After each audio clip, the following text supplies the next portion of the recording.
আমার আজকের আলোচনার বিষয় রাজ্যের প্রভাবশালী গণমাধ্যম দ্য গার্ডিয়ানে শেখ হাসিনা, সাবেক ক্ষমতাচ্যুত প্রধানমন্ত্রী শেখ হাসিনা এবং আওয়ামী লীগ সম্পর্কে চাঞ্চল্যকর একটা প্রতিবেদন প্রকাশ করেছে এবং তারা বলতে চাচ্ছে যে আওয়ামী লীগ এবং শেখ হাসিনা ভারতে বসে থেকে বাংলাদেশে ফেরার ছক কষছে।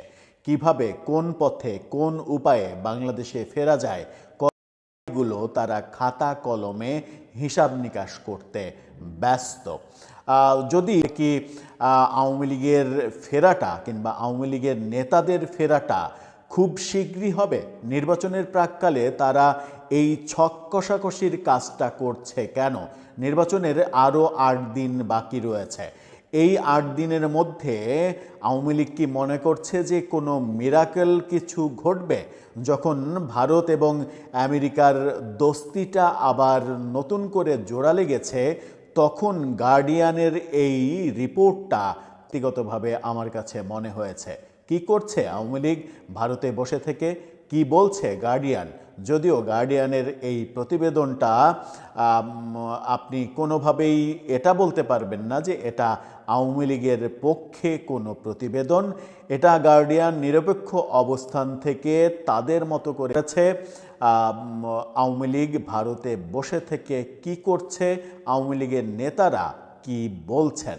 চলুন একটু জেনে দেখি গার্ডিয়ানের পাতা থেকে কি বলছে তারা। যুক্তরাজ্যের এই প্রভাবশালী গণমাধ্যম, তাদের ভাষ্যটা কি? থাকবেন পলিটিক্স টিভির নিয়মিত আয়োজনে। যুক্তরাজ্যের প্রভাবশালী গণমাধ্যম দ্য গার্ডিয়ানের প্রতিবেদন, আওয়ামী লীগ এবং শেখ হাসিনাকে নিয়ে যে প্রতিবেদন, আওয়ামী লীগের ছক কষা ভারতে বসে থেকে, সেটা নিয়ে তারা গার্ডিয়ানের শিরোনামটা দেখে নিন। শেখ হাসিনার ভাষণরত একটা ছবি দিয়ে তারা বলছে the exiled Awami League members Bangladesh from India.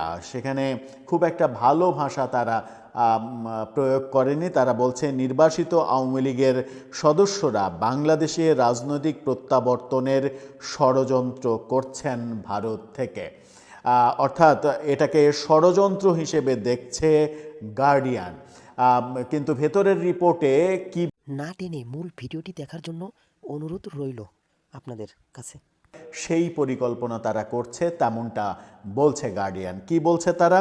ভারতের রাজধানী দিল্লিতে কঠোর নিরাপত্তায় ঘেরা একটি গোপন আশ্রয়স্থল থেকে শেখ হাসিনা দিনের পর দিনের বেশিরভাগ সময় দলীয় ও বাংলাদেশে থাকা নেতাকর্মীদের সঙ্গে তার এসব রাজনৈতিক কর্মকাণ্ড ভারত সরকারের কড়া নজরদারির মধ্যেই পরিচালিত হচ্ছে।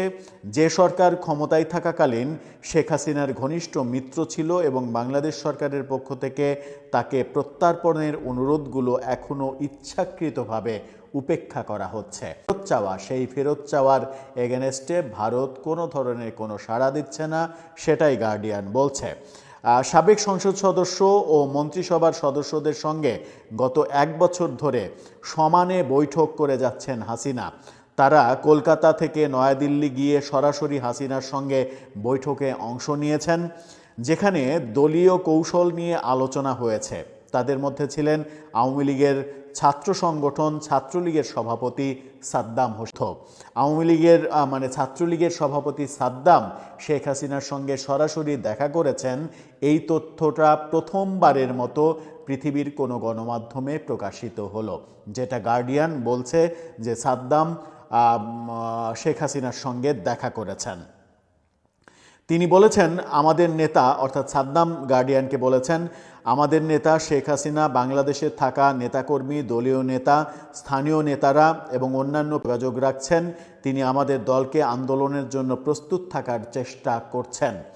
অন্তর্বর্তী সরকার বাংলাদেশ ছাত্রলীগকে সন্ত্রাসী সংগঠন হিসেবে অভিহিত করেছে এবং সাদ্দাম হোসেনের বিরুদ্ধে রাষ্ট্রদ্রোহ ও মানবতা বিরোধী বিভিন্ন অভিযোগ আছে, যা তিনি অস্বীকার করছেন। অর্থাৎ তার বিরুদ্ধে অভিযোগগুলো তিনি অস্বীকার করেছেন গার্ডিয়ানের কাছে।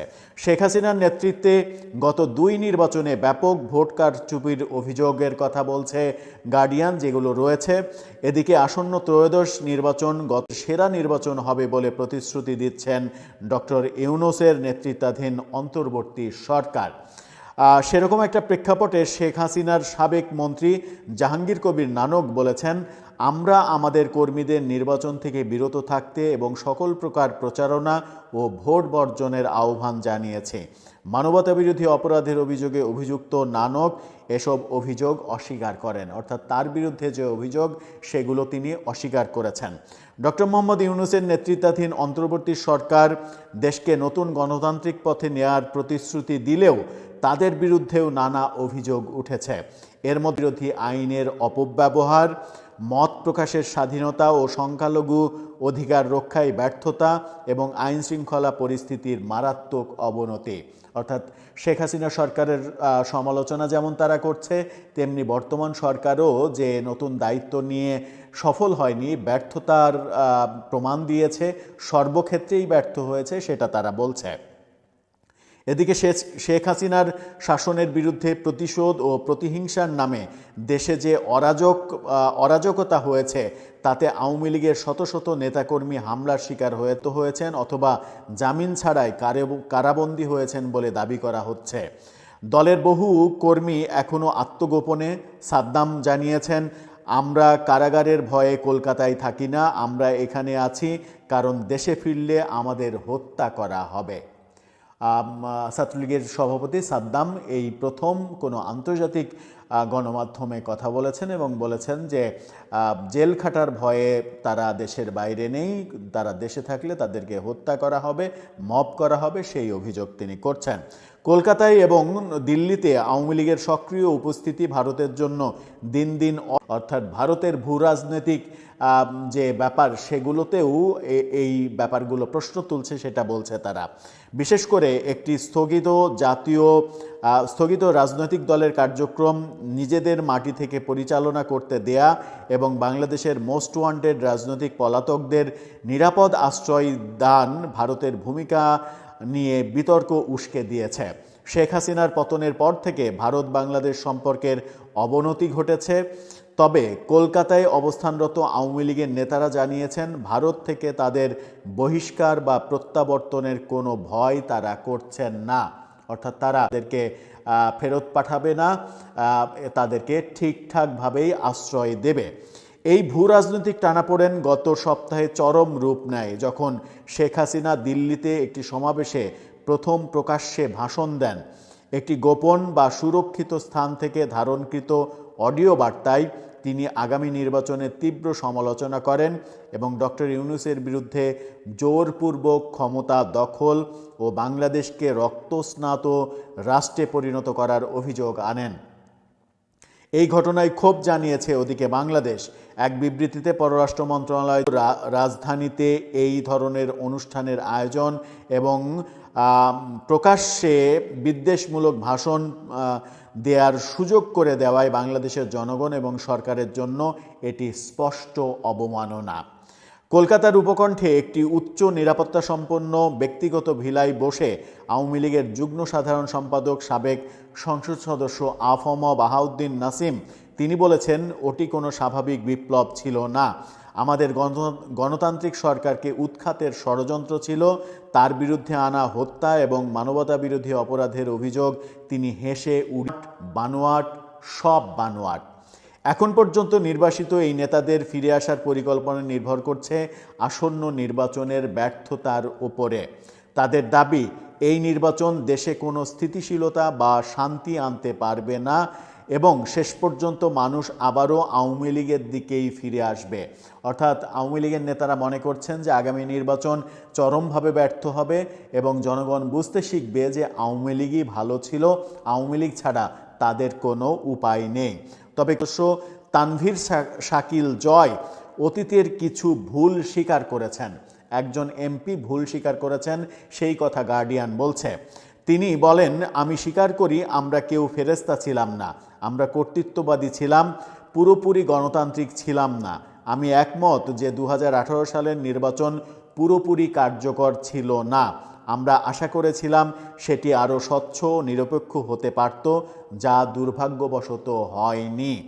দুর্নিয়মের কথা স্বীকার করে বলেন, নিশ্চয়ই কিছু অনিয়ম ছিল, এমন কিছু আর্থিক লেনদেন হয়েছে যা হওয়া উচিত ছিল না এবং তার দায় আমাদের নিতেই হবে।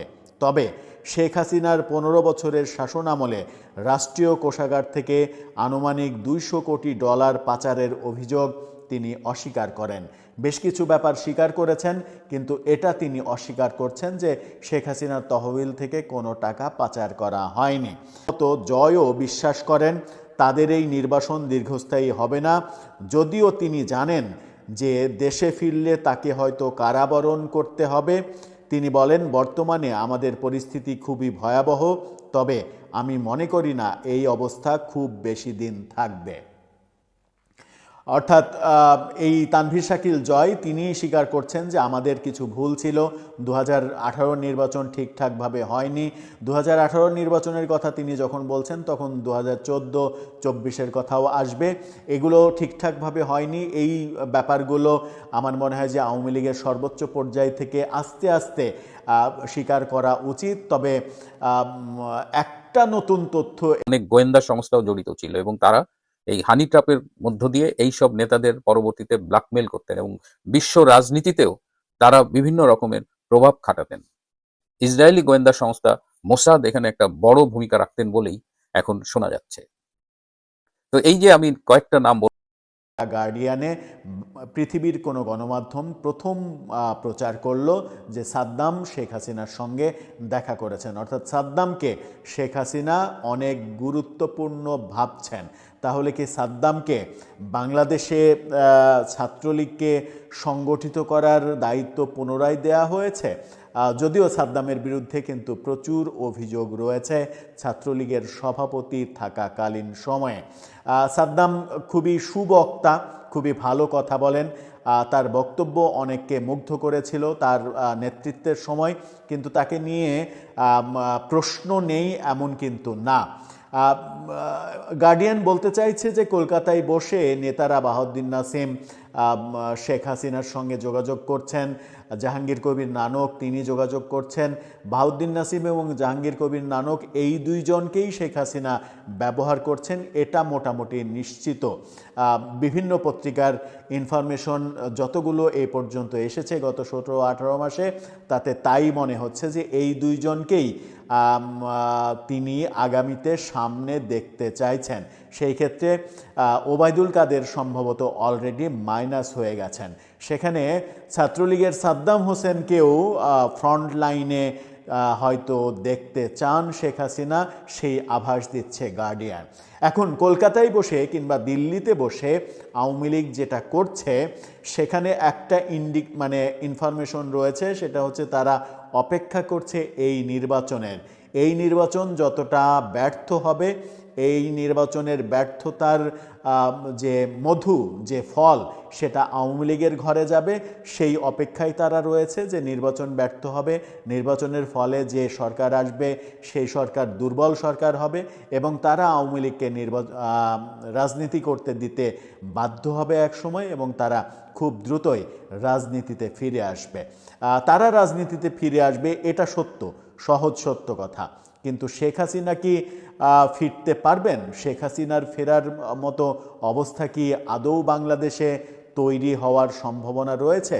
কিংবা কোনো রাজনৈতিক দল যারাই ক্ষমতায় যাক, কেউই কি শেখ হাসিনাকে গ্রহণ করতে চাইবেন? কিংবা বাংলাদেশের পরিবর্তিত যে রাজনীতি, সেই রাজনীতিতে আওয়ামী লীগকে শেখ পরিবারের নেতৃত্বেই বা দেখতে চাইবেন কেউ? শোনা যাচ্ছে জয়ই পরবর্তী নেতৃত্বে আসছেন আওয়ামী লীগের। সেই ক্ষেত্রে জয়ের নামেও অনেক অভিযোগ